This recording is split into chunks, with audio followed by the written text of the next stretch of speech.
Hey my people, what's going on? This is Major TV. Let's talk.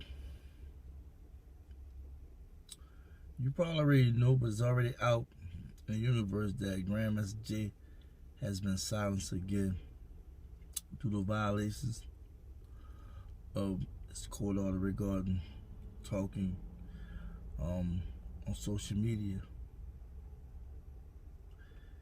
It is sad, right, that the federal government know exactly what they're doing. They have been successful in at least trying to silence him, Perez, cutting him off from the larger part of our community, right? And I looked at two different YouTube channels. One, my brother was talking about all the paperwork showing what was going on with Grandmaster J and how he was trying to tell NFAC and Jim to move in silence and so forth, so on, how the fans watch it. Then I watched another channel where the brother was acknowledging, you know what I'm saying, that he had been silenced again too, and was talking about how somebody needs to step up and speak. People are already hating on Grandmaster J, and that we need to come together and put something together. He also explained about how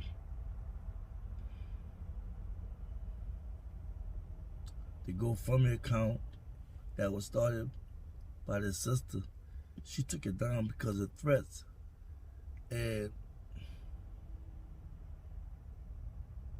we should still support him, and that there's other ways how we can donate.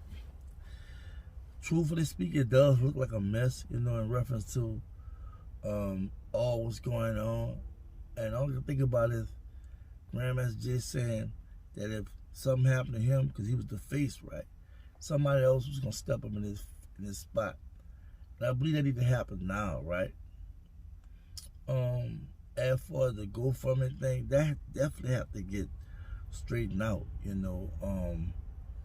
because we need to donate and help him out.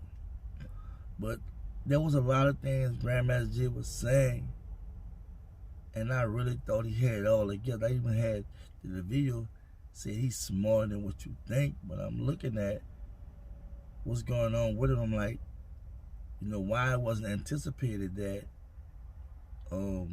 this was going to happen. And he did anticipate it, right? But it's not playing out how he said it would happen. Somebody should step his place and keep the platform going. I will do something too, right after I drop this video. I'm going to do something else, right, pertaining to the 5 things we should learn from NFAC, right? But right now, I just want to just talk about how, from a structure standpoint, NFAC is not as together as I thought they were. Even though they made such a large impression and impact. And the brother was on fire, and the brother was definitely on cold and definitely loved black people. But I'm just taken aback by the fact that he should have been prepared and ready for this. And though he said he was, I feel like as soon as they nabbed him, you know what I'm saying, the organization got together, the top heads, come together and talk about this, right? And moving forward, what they should do. I mean, because there's lessons that can be learned from this. Like I had some dropped a video prior to this video talking about how we shouldn't get discouraged in our walk and support them. But I also believe that in us staying encouraged, in fact, need to say and do something. And what I mean is, don't go to getting on social media or get into on the YouTube platform and just go to just talking rah, but basically bringing the people together. Because from what the brother was saying, he said we need to come together, and really get behind Grandmaster J, but also bring us together to get behind things that's going on in our community, right? I know who these channels is, right? You know, I just don't want to call them channels out and whatnot. One of them are definitely affiliated with him, and the other one was just an offshoot channel that just was speaking about. In fact, Grandmaster J, he kind of gave detailed information about his case. You know, he had the paperwork that he pulled up, right? And I'm just charming in on it. You know, I haven't looked at the paperwork, what have you. I said I was gonna pull some of the paperwork up, but at the same time, like, I already know what's going on. Like I did the U.S. government versus the Black Power movement, and I was saying what we learned from it, and I was like, they cut the head, the body fall, and that's what's happening right now. They went straight at Grandmaster J, and now, you know, the stuff that I critiqued them on and other people have been critiquing them on, now they're talking about moving in silence and being quiet and so forth. So I don't think they need to move in silence. I just think they should watch what they say. You're going to be watched regardless, whether you're in silence or not. Somebody will see, first and foremost, you're on the radar now. So they're going to watch you regardless.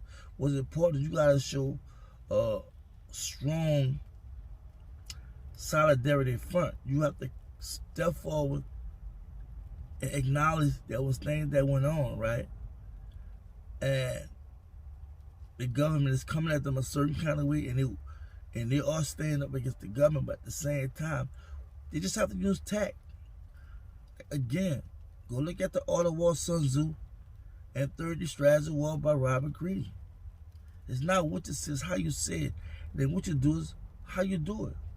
You have to know how they do with us all the time. They shake our hand and smile in our face. But behind our back, they're busting all kind of moves. We have to know how to do that. We'll get in front of this camera, we just got to know how to speak. I find myself sometimes just getting really out of character, right? Whereas, you know, I'm sometimes getting emotional and really overly expressing myself. But that's something that we have to avoid, you know. Sometimes we have to know how to just assess things, talk about it, and then find solutions. Remember, the Black Power movement, Malcolm X, all of them that was speaking back then, even Mr. Farrakhan, right? It wasn't that these brothers stopped talking. It was the fact that either the government came at them and killed them, or they had to find other ways to maneuver. And we know a lot of our strong leaders, they was killed or locked up, so there wasn't enough time for them to make those adjustments.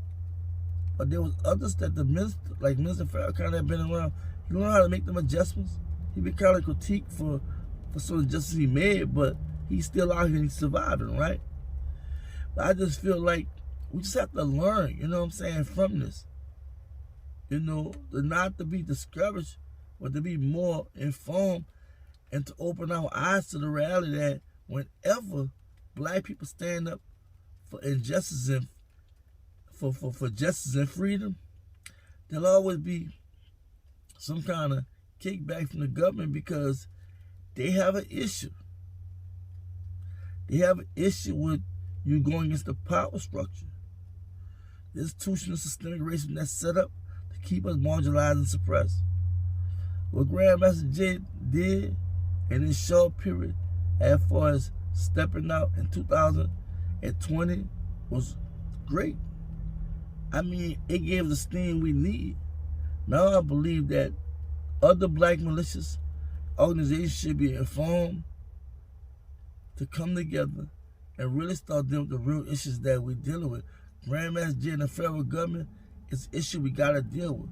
But also the police violence, the marginalizing, the suppressing the blacks, the inequality, financial gap, among other things that we really have to get behind. And the video I drop out, why it's better to unify than disunify, I talk about all this. But Grandmaster J, in fact, is just a case study and lesson. Their heart, their mind was all in the right places. Just some of their moves wasn't as well thought about, looking outside in, and then now prejudging from a standpoint, whereas Grandmaster Jay was saying a lot of things right?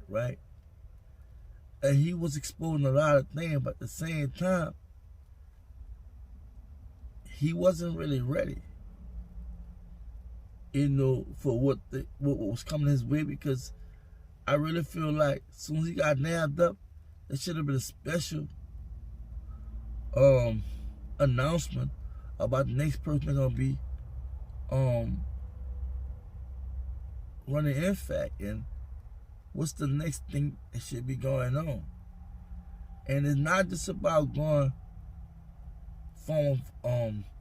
formation, and going to the next police shooting in black communities, but also put together real resolutions for the black community to get behind. The leadership have to realize the people only unify when not only is there true leadership, but also a real situation that they see leadership is really getting behind. And the police violence did catch a lot of attention, and they did do a lot with that. They caught the attention of high city officials and stuff. Even the police department, as well as look at the federal government all in it, messing with him. So, but that is a real topic, but there's other things too to talk about. There's a lot, like with all the protests and whatnot and the violence that become from the protests, we have gotten attention of them. And that fight with that is very necessary, but there's other things we got to fight about too. So it's a list of things we got to do simultaneously. And I know sometimes we got to do one thing after another, but there's so much that we have to really keep it rolling. So I think NFAC definitely have to turn their movement to more of a social movement in reference to trying to mobilize change. But in the sense whereas you're informing people about the realities of their fate and what's going on. And I think once they start doing that, once they realize that you don't have to really be silent, you just have to watch how you move. And then you may have to do a re-vetting process where you eliminate a lot of people and keep the core people together, and then work in unison with other black militias and groups that represent the same thing you all about. So basically, that's my take. I really wish this brother pull off a victory with the federal court. I do believe he have a strong chance of winning, but now he have to really, really stop saying he's gonna play chess and start playing chess. Watch what you said, watch what he said, and what he do. And he definitely need to change commands to somebody else. He definitely need those brothers or sisters that go reach out to other groups, and they need to bring together a solid, unified front for the injustice that's going on in our community. So y'all like, share, subscribe, hit the notification button, and definitely leave me comments. Let's talk about it. This is a real serious situation that lately we've been fighting and going back and forth about, but not realizing the significance of it. But now it started to come out on his own on YouTube platform and supporters that support him. You got other people on the outside, like myself, have critiqued and said things, and people that's currently coming out and currently saying things, and some of the things they're giving on these platforms does make sense, and it's not hating. I can tell the person hating. It's not hating, it's just giving advice, you know what I'm saying? So this is Major TV. Thank y'all for listening. Y'all know what I always say. Stay on cold, stay focused, and always stay black. Peace.